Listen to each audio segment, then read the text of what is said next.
Olá, querido irmão e irmã, bem-vindo, paz do Senhor, mais uma semana aqui para juntamente com você estudarmos a Palavra de Deus na continuidade do assunto que estamos estudando sobre a Santíssima Trindade, tema que está sendo abordado nas escolas bíblicas dominical no primeiro trimestre do ano de 2026, hoje chegando ao estudo de número 10, onde estudaremos sobre Espírito Santo, o capacitador. Nós vamos estudar aqui acerca do Espírito Santo. Já vimos que ele não é uma força, que ele não é apenas uma doutrina sistemática, mas o Espírito Santo é a presença ativa de Deus na história humana, na história da igreja. Ele é o agente da criação, ele é o agente da revelação, ele é o agente da regeneração e também veremos que ele é o agente da capacitação da igreja do Senhor. Você está muito bem-vindo, vamos estudar juntos a palavra. O tema de hoje está baseado, o texto base do tema de hoje está em 3 porções da palavra de Deus. Primeiro, livro do profeta Joel, capítulo 2, versículos 28 e 29, Atos dos Apóstolos, capítulo 2, versículo 1 a 4, e também primeira carta de Paulo aos Coríntios, capítulo 12, versículos 4 a 7. O nosso texto áureo diz que: "E há de ser que depois derramarei o meu espírito sobre toda a carne", baseado no livro do profeta Joel, capítulo 2, no versículo 28, parte A. Para comentar o tema de hoje, mais uma vez conosco, professor e presbítero Jair Cardoso. Bem-vindo, irmão Jair, paz do Senhor. Paz do Senhor, irmão Alex, nossos irmãos, mais uma vez, Deus nos dá essa oportunidade. Fique conosco. Muito bem, meus irmãos, então hoje nós vamos ver sobre o Espírito Santo, que ele é o agente da capacitação. E nós percebemos que houve um momento na história da igreja, irmão Jair, que isso de fato aconteceu, em que o Espírito Santo ele veio para se tornar de fato e contínuo o capacitador do projeto de Deus, que é o projeto da redenção. E no tema de hoje, inclusive, o nosso pastor Douglas Batista, ele apresenta que a promessa do derramamento do Espírito Santo teve o cumprimento inaugural no dia do Pentecostes. E ela veio trazer, irmão Jair, mudanças, diferenças com relação à atuação do Espírito Santo no Antigo Testamento.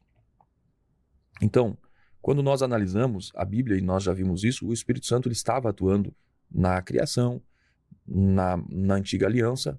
O Espírito Santo esteve atuando através das profecias, dos profetas, inspirando, nós vamos ver aqui ainda. Mas como é que nós poderíamos explicar, irmão Jair, essa diferença entre a atuação do Espírito Santo na Antiga Aliança e a atuação do Espírito Santo na Nova Aliança? Nós podemos iniciar, irmão Alex, falando que a atuação no Antigo Testamento do Espírito Santo, ela foi pontual. Ela vinha sobre indivíduos para ungir, para capacitar para uma missão específica, e depois ele se retirava, ele retornava para Deus. Então ele veio sobre os profetas, veio sobre o rei Davi, enfim, vários personagens do Antigo Testamento que foram capacitados para uma determinada missão. E então ele atuava assim de uma forma pontual sobre pessoas e também sobre tarefas, missões determinadas e específicas. E nós falando da promessa do derramamento do Espírito Santo, essa promessa ela é feita por Deus no Antigo Testamento e inicia pelos profetas. E nós vemos que o profeta Joel, aqui o comentarista, o pastor Douglas Batista, ele coloca em 800 anos antes de Cristo. Se nós considerarmos aqui o profeta Joel realmente como um profeta do pré-exílio, ele escreveu isso em torno de 800 anos antes de Jesus.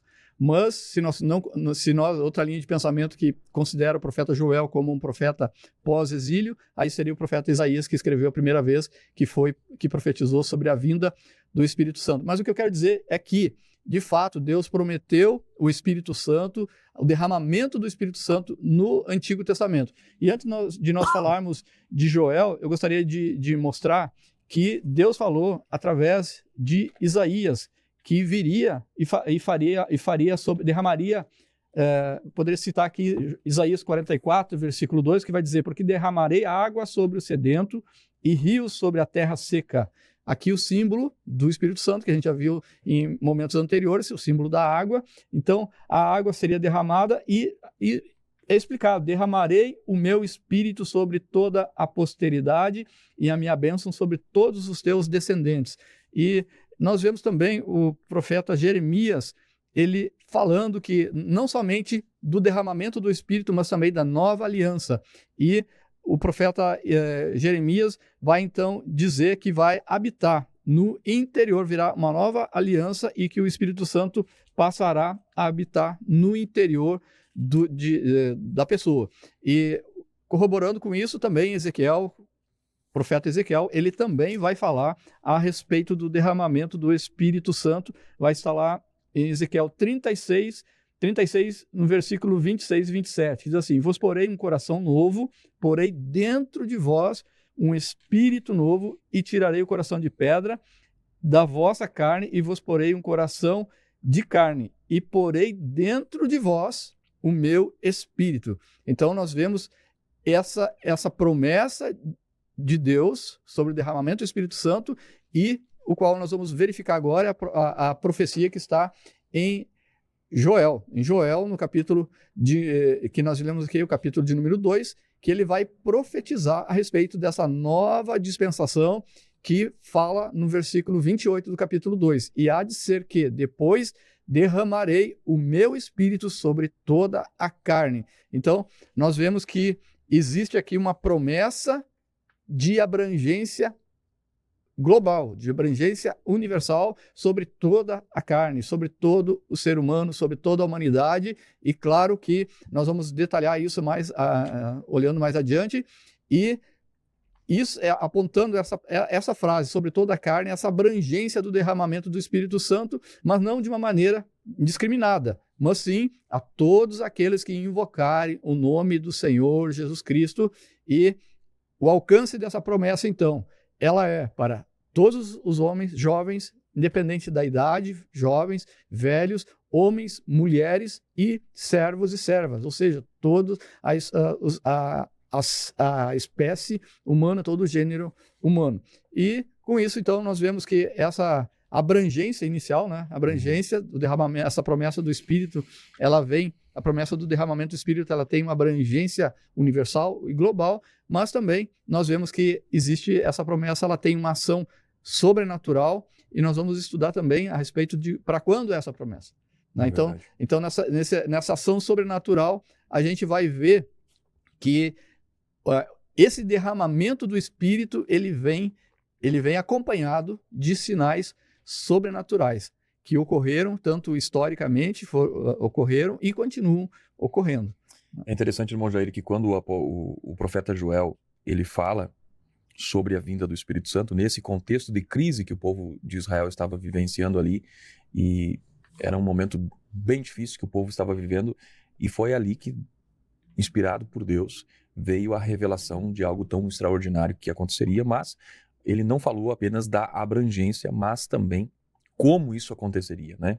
E aí ele vai falar no capítulo 2, versículo 28, a parte B do versículo que o irmão leu, e Joel afirmou dizendo: vossos filhos e filhas profetizarão, vossos velhos sonharão e vossos jovens terão visões. E aqui é algo muito importante, porque quando a gente olha para a antiga aliança, onde aconteceu a promessa do Espírito Santo aqui de Joel, que é parte da antiga aliança, nós vimos que na antiga aliança lá, Gideão recebeu o Espírito Santo para guerrear. Nós vimos que Saul recebeu o Espírito Santo para que ele pudesse reinar, embora no decorrer da sua vida ele abandonou a Deus.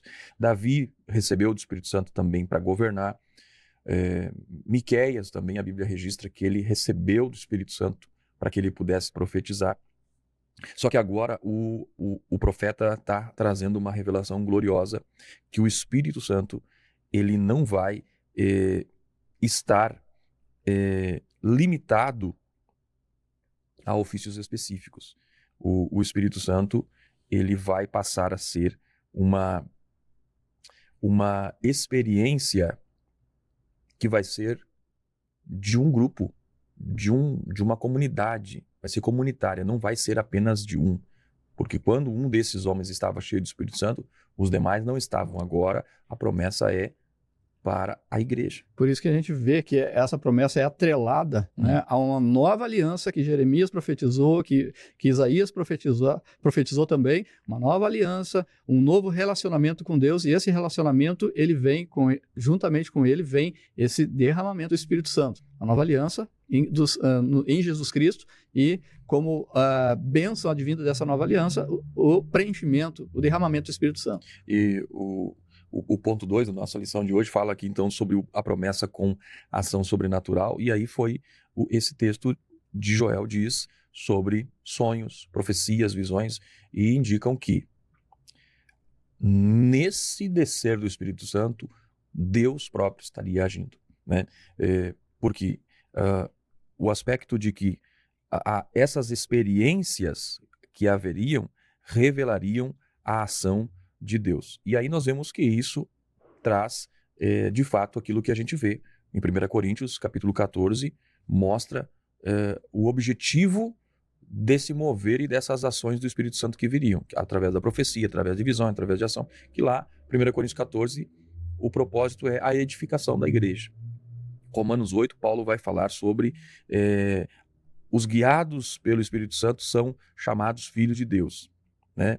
E 2 Coríntios 3,17 vai falar aonde o Espírito do Senhor está, aí a liberdade, mostrando que a promessa do Espírito Santo é uma promessa de movimento. Quando ele chega, ele não vai permitir a igreja ficar parada, mas vai conduzir a igreja para manifestações que vão ser para edificação, para que a igreja viva de forma saudável, não para viver algo espetacular. Muitas vezes as pessoas, irmão Jair, nessa ideia da ação sobrenatural, querem o espetacular e esquecem que o espetacular, na visão de Deus, é para que haja fortalecimento, fundamentação e um caminhar saudável da igreja. Nós vemos Paulo falando em Atos 17, né, exatamente isso, que o Espírito Santo, ele age e ele vai movimentar a igreja. Então, Paulo falando de Jesus Cristo, nele nós existimos, nos movemos e vivemos. Então, esse nos movemos é o Espírito Santo que vai nos conduzir a isso, a esse movimento da igreja. Porque aonde Deus ele vai se manifestar, é onde ele encontra um crente que vai se colocar à disposição para ser esse canal sensível e esse canal que vai ser usado pelo Espírito Santo para demonstrar a presença de Deus, que é a presença do sobrenatural, o Deus invisível, utilizando-se do seu povo para manifestar o seu poder. Então, se você vê a ação sobrenatural dessa promessa do Espírito Santo em ação na igreja, quando uma igreja ela rejeita o Espírito Santo, ela se torna uma instituição, uma organização institucionalizada e perde a capacidade de ser fértil no reino de Deus, de ser produtiva, e se torna espiritualmente estéril, né? Mas uma igreja que busca o Espírito Santo, uma igreja que está buscando a presença de Deus, vai ter um equilíbrio. Não vai ser como aquela igreja que busca o Espírito Santo sem santidade. Esses tipos de igrejas normalmente são igrejas místicas, são igrejas que são instáveis e que mudam toda hora. O Espírito Santo não precisa de movimentação para ele agir, ele precisa de liberdade e uma busca coerente, né? O apóstolo Paulo, o profeta Joel, vou precisar ajustar isso aqui, que eu vou chamar várias vezes o profeta Joel de apóstolo, mas a promessa que Joel registra aponta para esse equilíbrio, né? Profecia, visão, sonho, são sinais que indicam poder e santidade, manifestação, submissão, caráter. Tudo isso é a ideia de que o Espírito Santo vai produzir na igreja. Uma promessa que vai trazer ação sobrenatural. Mas ele pode falar, irmão. Nós falando sobre o derramamento, né, sobre o cumprimento da promessa do derramamento do Espírito Santo, nós vemos que essa promessa, a abrangência dela, que ela é global, é universal, é para todas as pessoas. Nós vemos também como ele se manifesta, que é de uma forma sobrenatural, mas nós também podemos falar, irmão Alex, que quando é que ele se manifesta? Né? Segundo a profecia de Joel, Joel vai dizer que naqueles dias derramarei o meu Espírito. E Joel está falando, apontando exatamente para a nova aliança em que viria o Messias, e nós vemos que tudo isso é histórico, porque já se cumpriu, o Messias veio, e Jesus Cristo ele veio, ele encarnou, né? Nós vemos o próprio João, no capítulo 1, versículo 14, ele vai falar que o verbo se fez carne, o verbo habitou entre nós, e então já se cumpriu essa parte, esse início, esse tempo. Quando é que o Espírito Santo vai ser derramado? Quando seria? Nesse novo momento em que essa nova aliança, e naqueles dias exatamente começa com o nascimento, a encarnação de Jesus Cristo. Uhum. E esses dias que Joel ele fala, ele vai permanecer, ele vai ser até o arrebatamento da igreja, até a glorificação dos santos, ou seja, até a volta do Senhor Jesus Cristo. Todo esse momento nós estamos vivendo aqui, o que Joel profetizou, dos últimos dias. É claro que se prolonga um pouquinho mais, a gente falando sobre escatologia, vai se prolongar até o milênio, a consumação de todas as coisas, mas aqui especificamente nós falamos que o Espírito Santo vai ser derramado sobre toda a carne, sobre jovens, velhos, servos, homens e mulheres, até o arrebatamento da igreja. Esse, então, é o período em que vão se cumprir essa profecia de Joel, o tempo dessa profecia se cumprindo inicialmente, nesses últimos dias. Muito bem. Então, para nós encerrar o tópico primeiro, irmão Jair, nós vimos até aqui, então, que a promessa é universal no seu sentido de alcance, né? Não no sentido em que ela vai ser sobre todos de forma indiscriminada, né? Como vimos bem pontuado no ponto 1. Ela é sobrenatural na sua manifestação, porque o Espírito Santo ele vai fazer sua ação e trabalhar, e também traz o seu caráter escatológico em sua natureza, pois tem um início, mas há uma continuidade, como o irmão Jair mencionou, até a confirmação da vinda de Cristo.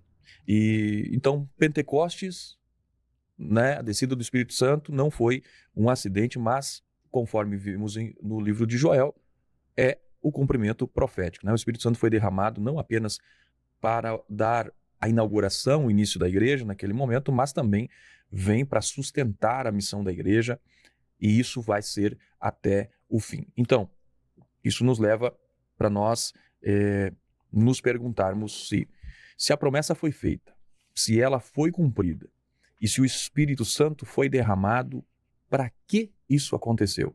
E isso nós vamos explicar aos nossos irmãos que nos acompanham nesse próximo tópico, o tópico que fala sobre o cumprimento, o poder para testemunhar. Mas queria falar a você que está nos acompanhando, não se esqueça de se inscrever no canal, se você ainda não deixou sua curtida, curta, e também compartilhe. Deus abençoe sua vida, sua casa e sua família. Vamos juntos estudar a palavra de Deus. Então, lembrando, nós estamos estudando no tema de hoje, Espírito Santo, o capacitador.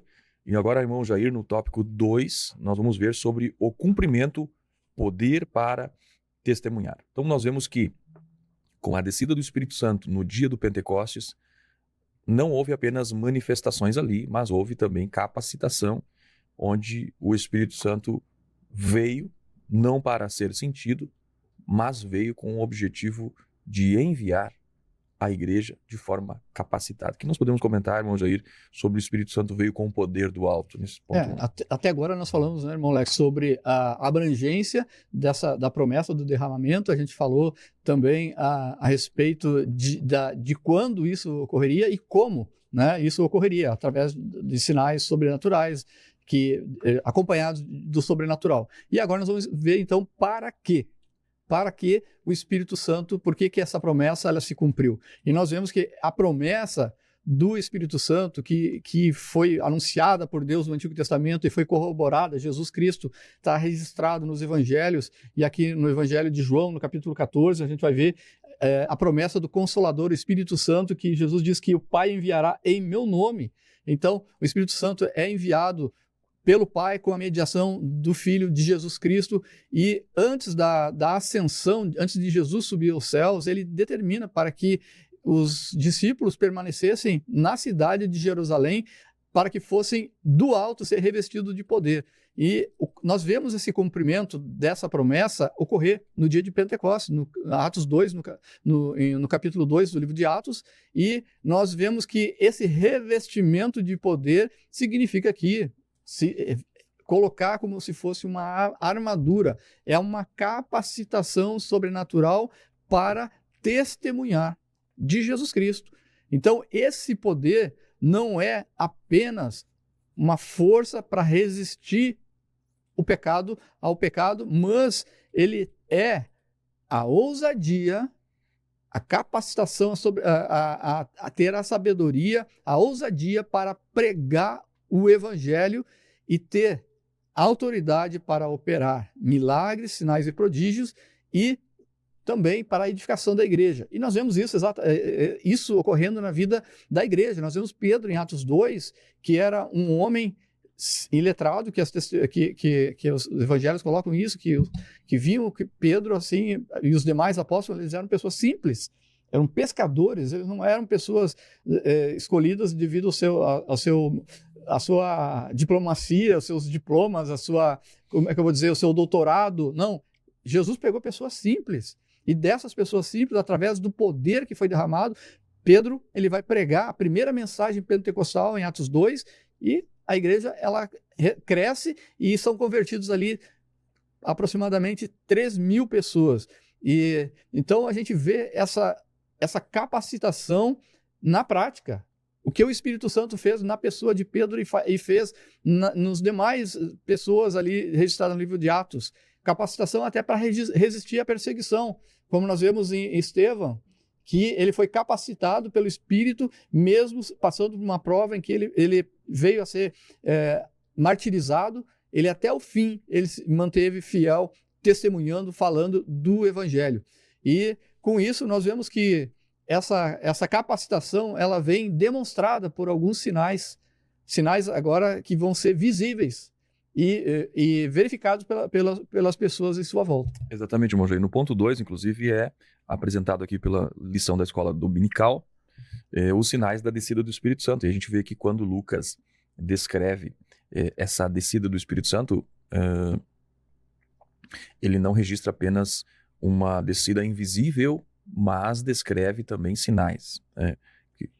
Porque a ação do Espírito Santo na vida do crente seria vista posteriormente, mas na descida os sinais aparecem. E aí ele descreve 2 fenômenos ali nesse evento, que um é o som como de um vento veemente e o segundo é línguas como que de fogo. E aqui a gente precisa ver, irmão Jair, já falamos no outro programa sobre os símbolos, mas vale aqui ressaltar que o texto não diz que o Espírito Santo era o vento, nem o texto diz que o Espírito Santo era o fogo, mas diz que era como o vento e como fogo, e isso são sinais simbólicos, mas que trazem o seu aspecto real de atuação de quem é o Espírito Santo, né? Representando quem ele é. Então a gente vê ali o som e a gente percebe claramente que esse som, na palavra original utilizada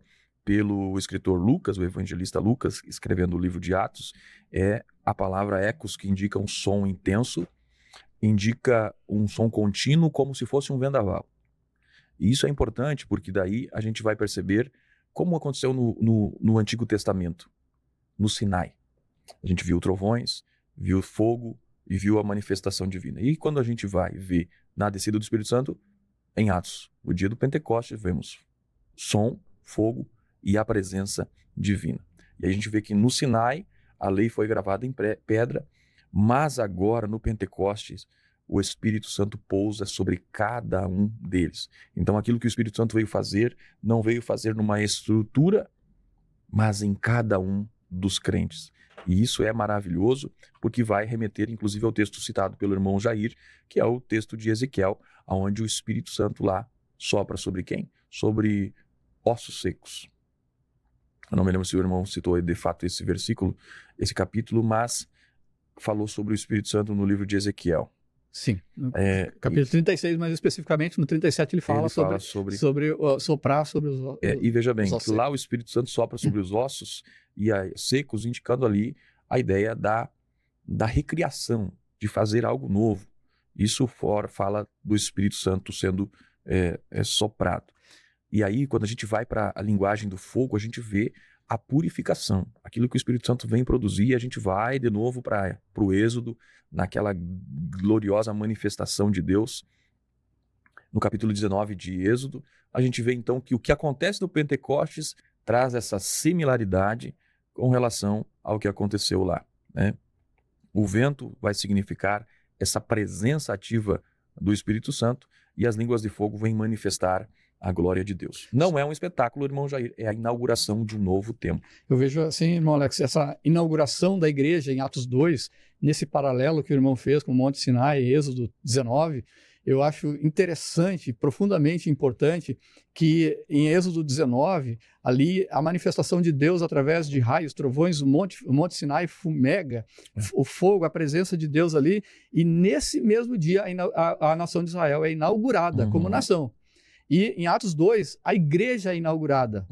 E o que nós vemos, assim, que me mostra que nós estamos numa aliança superior, numa aliança final de Deus com a humanidade, porque lá no Monte Sinai, a Israel é inaugurada e 3.000 pessoas são mortas porque estão no pecado. Quando Moisés desce do monte, ele vai encontrar a nação ali numa promiscuidade, numa idolatria, negando a Deus, adorando ali o bezerro de ouro. E em Atos 2, nós vemos o contrário, é vida. É vida. Glória a Deus. Pedro vai pregar naquele dia em que houve a manifestação do fogo, do som e da língua de fogo repartidas, né, que foram vistas por ele. Ali Pedro vai pregar o evangelho e 3.000 almas são salvas. Glória a Deus. Eu vejo isso um paralelo muito importante da palavra de Deus nesses dois momentos. E aí vemos a superioridade dessa nova aliança e aquilo que o Senhor vem fazer agora após aquilo que Cristo fez na cruz do Calvário. Mas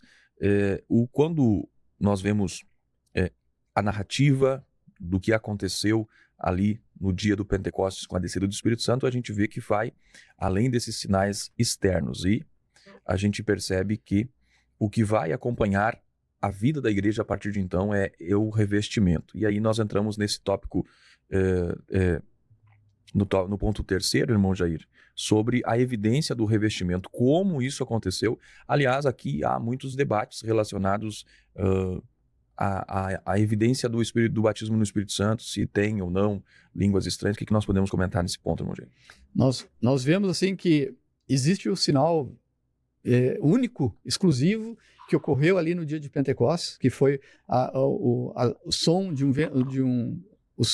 de um vento veemente, impetuoso, e também as línguas repartidas. Esses foram sinais únicos e como se fosse um evento, como foi um evento único, um evento extraordinário, mas nos demais momentos no livro de Atos nós vamos ver que a evidência desse revestimento de poder, ele vem através do falar em línguas. Falar em línguas, que nós vemos isso explícito no livro de Atos e também de uma maneira que não implícita, mas que a gente entende que ocorreu isso, e é um padrão que nós reconhecemos no batismo do Espírito Santo, o falar em novas línguas. E isso ocorre até mesmo nos dias de hoje.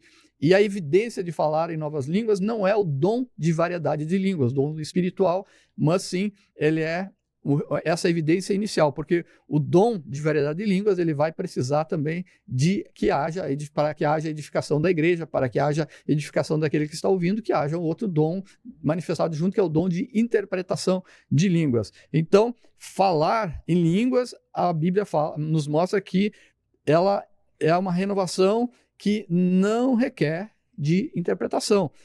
E na experiência de salvação, o que acontece? Primeiramente, o crente ele é selado com o Espírito e depois ele vai ser batizado com o Espírito Santo e vai ser revestido. Isso nós vamos ver o cumprimento disso na palavra de Deus.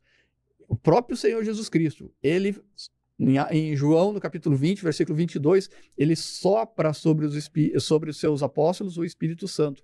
Ali são os primeiros regenerados pelo Espírito Santo na nova aliança.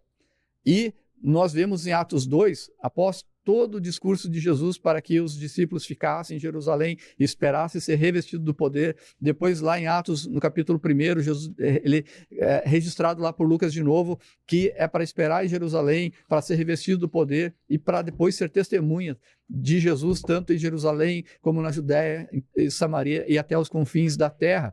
Nós vemos que esse é um momento diferente Então, quando nós aceitamos Jesus, nós recebemos o Espírito Santo e ele passa a ser morada. Nós somos selados pelo Espírito, mas nós precisamos continuar buscando o revestimento de poder.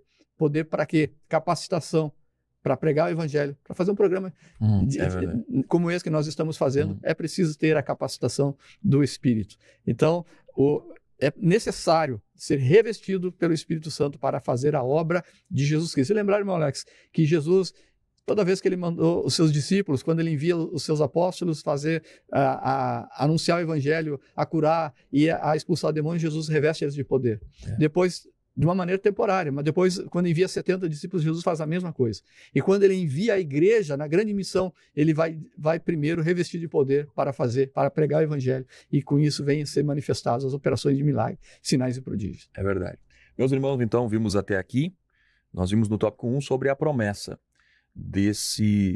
do envio do Espírito Santo, ele que seria capacitador da igreja. E aí hoje, agora nesse tópico 2, vimos aqui então sobre o cumprimento da promessa e o que esse cumprimento, o que essa promessa trouxe.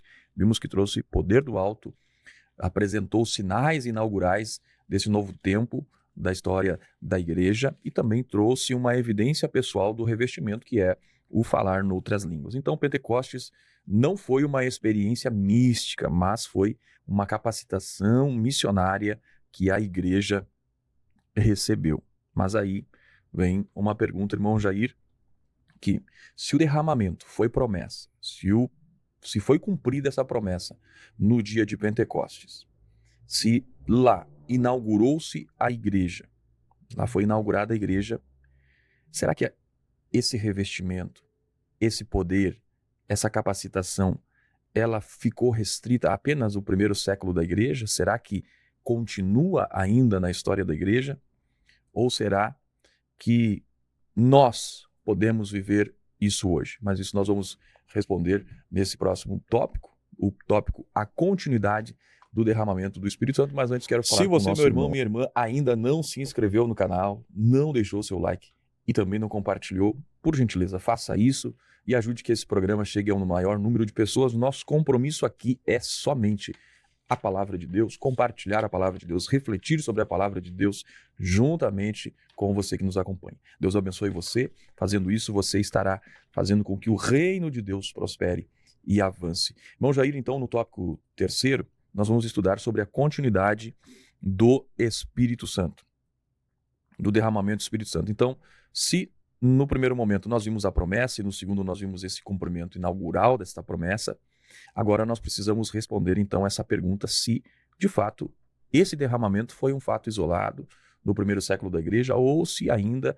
é uma realidade contínua, irmão Jair. O que nós podemos explicar sobre a extensão da promessa do Espírito Santo? Nós vemos a continuidade da ação desse derramamento do Espírito Santo até os dias de hoje, né? O próprio livro de Atos, ele registra isso.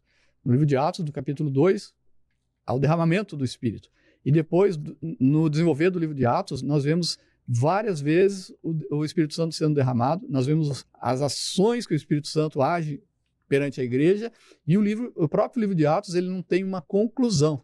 Ele permanece em aberto como se mais e mais atos o Espírito Santo continua a executar. E nós vemos então nós vemos a extensão agora dessa promessa, a extensão da promessa do Espírito Santo que Pedro vai declarar que foi feita para eles, para os que estão próximos e para todos os que estão longe e para todos quanto o Senhor chamar. Então envolve essa extensão, ela vai além daquele momento histórico, ela avança até os dias de hoje e ela vai até o arrebatamento da igreja. O Espírito Santo, ele continua agindo da mesma forma. E o que é importante, irmão Alex, que esse poder que ressuscitou Jesus Cristo é o mesmo poder que desceu em Atos 2, o mesmo poder, a mesma pessoa que vem preencher o crente de unção para ele pregar o evangelho, esse mesmo poder, esse mesmo Espírito Santo, ele está revestindo a igreja, revestindo cada um que nasce de novo para anunciar a palavra do Senhor. Então, essa extensão, ela vai até os dias de hoje. E nós vemos que esse poder manifesto, ele não ficou restrito ao Pentecostes. Ele vai até os vossos filhos, vossas filhas, vossos servos. E nós vemos também demonstrado no próprio livro de Atos, conforme eu falei, no capítulo, perdão, no capítulo de número 10, que vai falar sobre Cornélio e a sua casa.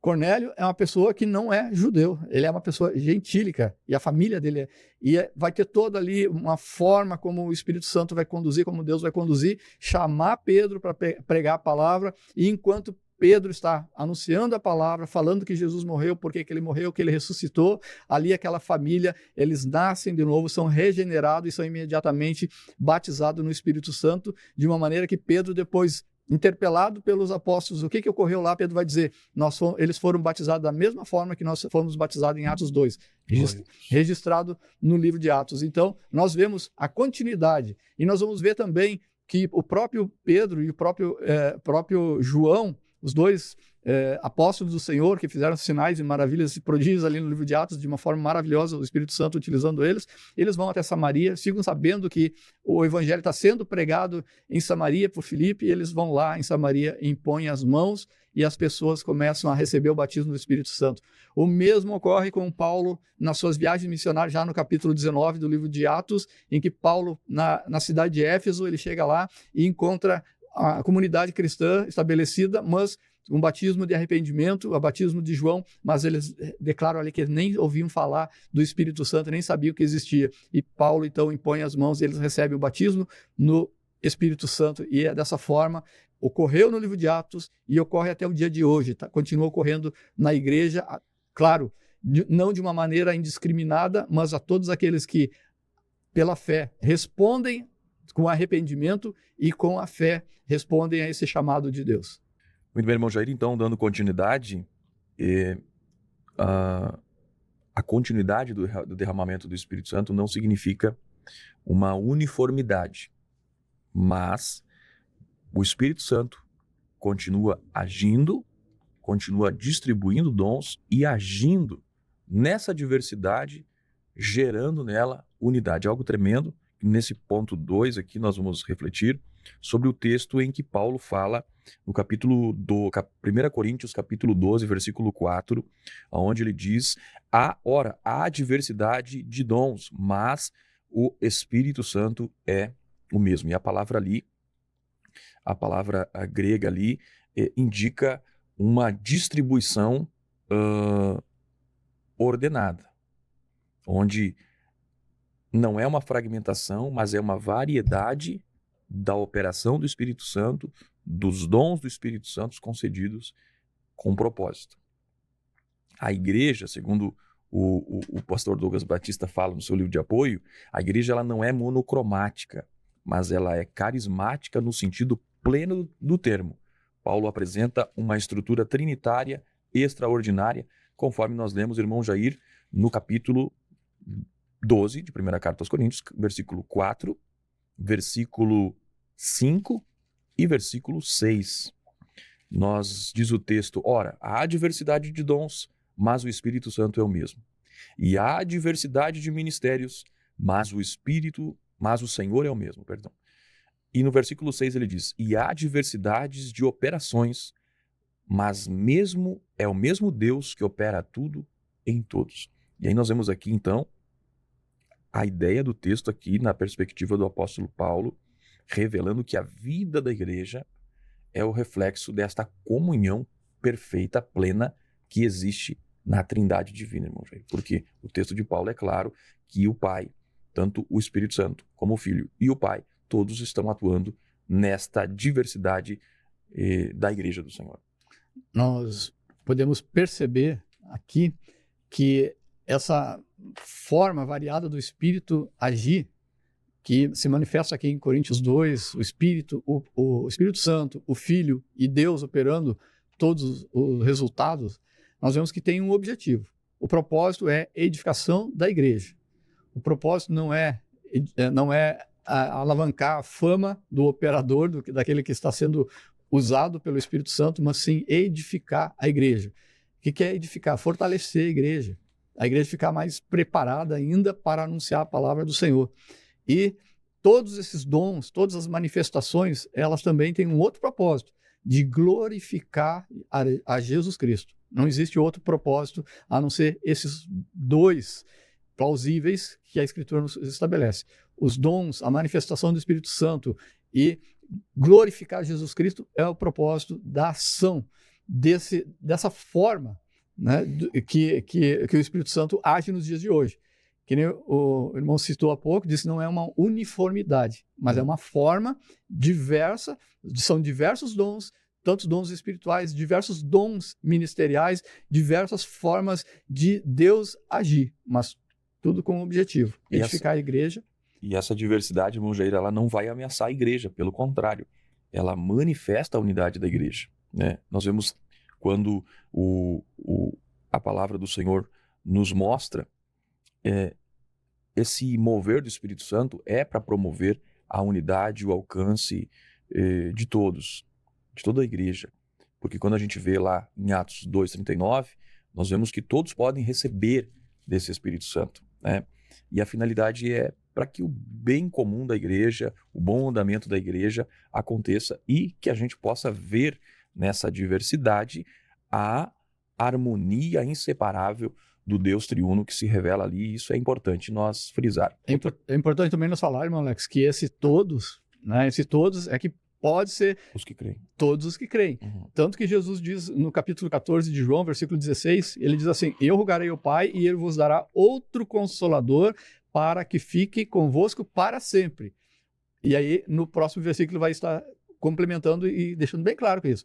O Espírito da verdade que o mundo não pode receber, porque não o vê, nem o conhece, mas vós o conheceis, habita em vós e habita convosco e estará em vós. Habita convosco por quê? Porque ali o Espírito estava personificado em Jesus Cristo. Uhum.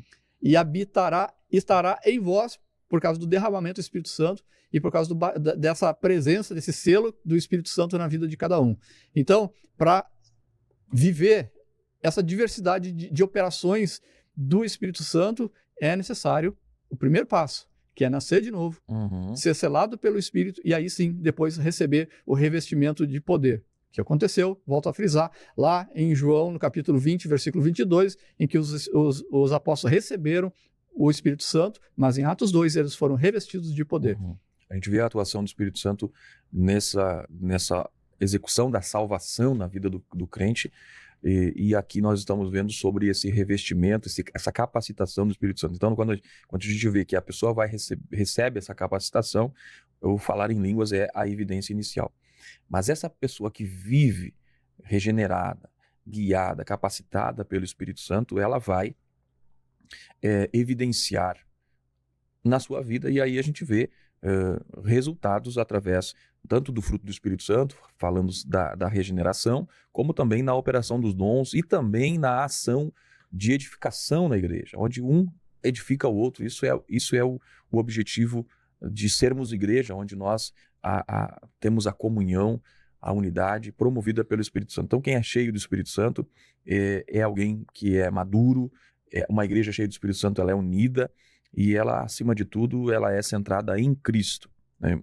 Não existe algo que nós podemos ver igreja sendo uma igreja fiel, biblicamente, se ela não é centrada em Cristo. E é importante nós acrescentar, irmão Alex, que essa evidência não é necessariamente o fruto do Espírito ser uma evidência do revestimento. Não, representa a regeneração. Então, a pessoa que nasceu de novo, que foi regenerada, ela já passa a produzir os frutos do Espírito. E nós também, além desses frutos do Espírito elencados por Paulo em Gálatas capítulo 5, nós podemos dizer que são os frutos também que João falou. O João Batista, ele falou, passar a produzir frutos dignos de arrependimento. Quais são esses frutos dignos de arrependimento? De alguém que se arrependeu. Aquele que cometia um erro passou a não cometer mais. Aquele que era impuro passou a ser puro, e assim nós vemos que esses frutos dignos do arrependimento também fazem parte da vida daquele que é selado pelo Espírito Santo, que nasceu de novo, como evidência da regeneração. E nós vemos que, já falamos aqui dos dons, né? Aliás, dos propósitos, da ação do Espírito Santo nos dias de hoje, através dos dons. Falei anteriormente, irmão Alex, que o propósito é edificação da igreja e o propósito também é a glorificação de Jesus Cristo. Mas também tem um outro propósito que eu não citei, que nós podemos falar agora, que é aquele que recebe esse revestimento, ele passa a servir melhor ao reino de Deus. Exatamente, até porque o recebimento deste revestimento proporciona, o Espírito Santo concede à igreja dons para cumprir propósitos específicos. E quando a gente fala de dons, não são questões que são para a ostentação pessoal. A gente vê hoje, na era que a gente está vivendo das mídias, né, busca-se muito a ostentação, alguém que quer ser usado para crescer número de seguidores, de likes, enfim. Mas com relação aos dons que o Espírito Santo concede, são dons para servir na igreja do Senhor, no reino de Deus. E a Assembleia de Deus, a Igreja Assembleia de Deus, ela, na sua declaração de fé, ela afirma que crê na atualidade dos dons espirituais que são distribuídos à igreja para a sua edificação. Então a gente vê que os dons espirituais, irmãos, concedido pelo Espírito Santo, não é uma ornamentação espiritual para tornar uma denominação, uma igreja atraente, enfim, não. São instrumentos para o serviço no reino de Deus, para o serviço, para a edificação e também para a glorificação de Cristo. É isso que o Espírito Santo vem atuar na igreja, irmão. Até de uma forma, né, irmão Alex, para proteger